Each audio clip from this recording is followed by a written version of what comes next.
Camps India. तो ये company क्या काम करती है अगर मैं आपको बताऊं तो this company is into the mutual funds transfer agency.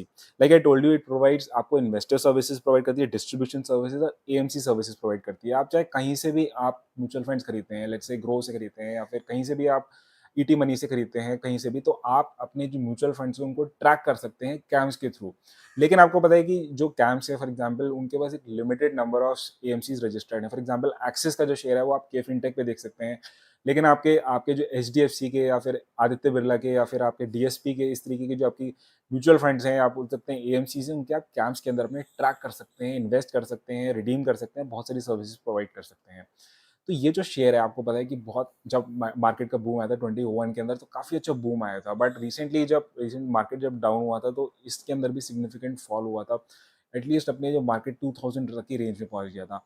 आज हम ये इसलिए डिस्कस कर रहे हैं, आपको पता है कि ये वाला जो शेयर है उसका जो अभी रिसेंटली जो Q1 के जो रिजल्ट्स आए हैं उसके अंदर काफ़ी अच्छे रिटर्न्स आए हैं। यहाँ पे अगर हम Q1 अगर हम 22 और 23 से अगर हम इसके रिटर्न्स डिस्कस करते हैं तो ऑलमोस्ट इसके जो प्रॉफिट्स हैं that is expanded by almost 18%।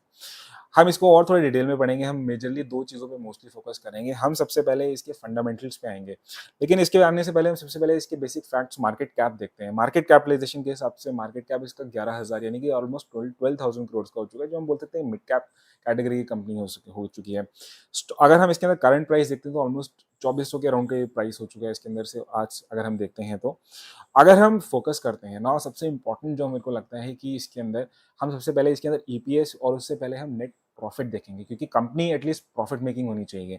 तो जैसे मैंने आपको बताया कि इसका प्रॉफिट बढ़ा है Q1Q, तो जून 22 के अंदर जहाँ पे इसका प्रॉफिट था ऑलमोस्ट 62 करोड़ का, वहीं पे हमारा इस क्वार्टर पे हमारा प्रॉफिट जंप कर गया ऑलमोस्ट 73 टू 76 करोड़ का।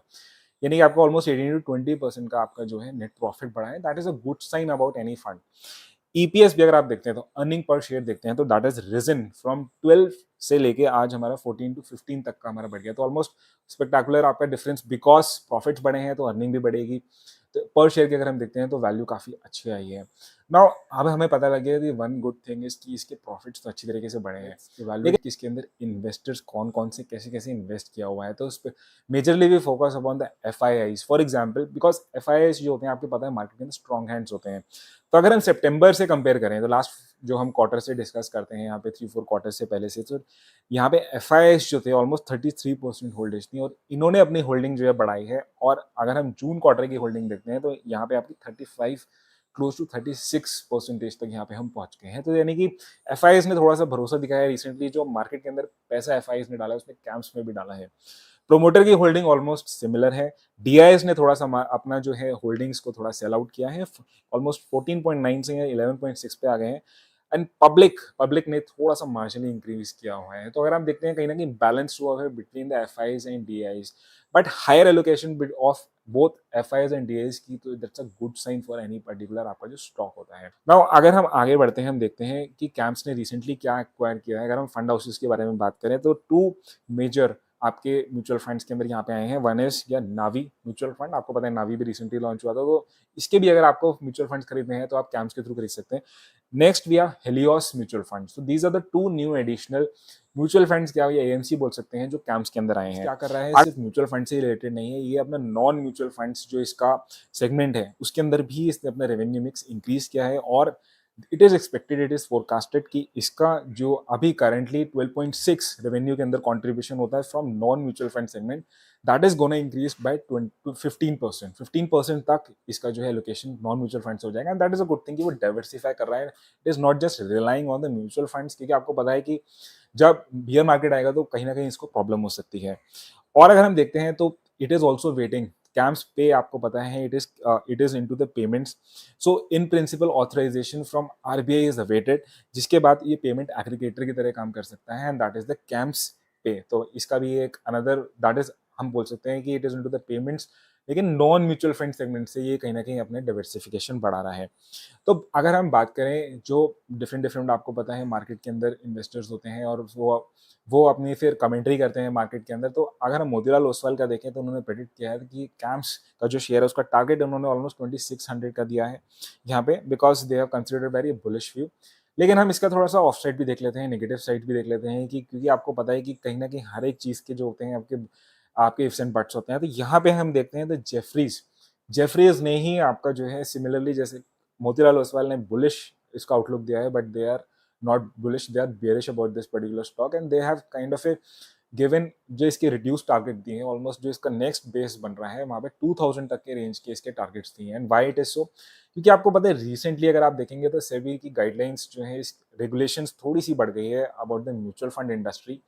आपको पता है टोटल एक्सपेंस रेशो जो है कहीं न कहीं वो रेगुलेट होने के लिए रेगुलेट हो रहे हैं, एसएबी इज़ ट्राइंग कि उसको रेगुलेट करने के लिए अगर वो रेगुलेशंस आती हैं, अभी तो आपको पता है कि थोड़ा-सा वो पोस्टपोन हो गई थी for few months, but if these kind of regulations या फिर एसएबी का कुछ ना कुछ रहता है, तो कहीं न कहीं जो स्टॉक इफेक्ट होगा दैट इज़ कैम्स पे फ़र्क पड़ेगा। क्योंकि कहीं न कहीं आपको पता है अगर अर्निंग म्यूचुअल फंड्स की कम होगी, तो कहीं न कहीं इनडायरेक्टली आपका कैम्स वाला जो स्टॉक है दैट इज़ ऑल्सो गेना इफेक्टेड, इसकी भी रेवेन्यूज़ फर्क पड़ सकता है। तो that is one of the reasons, but ultimately अगर हम देखें, जो मैंने आपको स्टार्टिंग से बताया था, ये जो पेडिग्री है या ये जो इंडस्ट्री है, वो कहीं न कहीं उसके अंदर हाई स्विचिंग कॉस्ट है, एंट्री बैरियर्स बहुत ज़्यादा हैं।